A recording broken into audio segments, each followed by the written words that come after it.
மனிதனை எது பரிசோதிக்கிறது?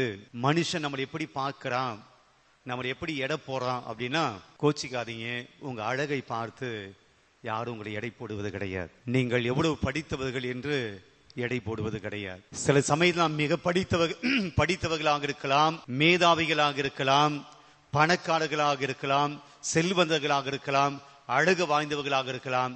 ஆனால் நீ பேசுற பேச்சை பார்த்து, நான் பேசுற பேச்சை பார்த்து இவன் இவ்வளவுதான் என்று நம்முடைய வார்த்தைகளை பார்த்து தான் மனிதர்கள் மதிப்பீடு செய்கிறார்கள். நம்முடைய உரையாடலில், நாம் பேசுகிற விதத்தில், நாம் பேசுகிற அந்த பண்பாட்டில், நாம் பேசுகிற அந்த முறையில் தான் இவர் நல்லவர் கெட்டவர், இவர் உயர்ந்தவர் தாழ்ந்தவர், இவர் ஒரு டிசிப்ளினான ஒரு மேன், ஒரு ஒழுக்கமுள்ள ஒரு மனிதன் என்பதை நம்முடைய உரையாடலை வைத்து, பேசுகிற விதத்தை வைத்து கண்டுபிடிக்க முடியும் என்று வேதம் சொல்கிறது.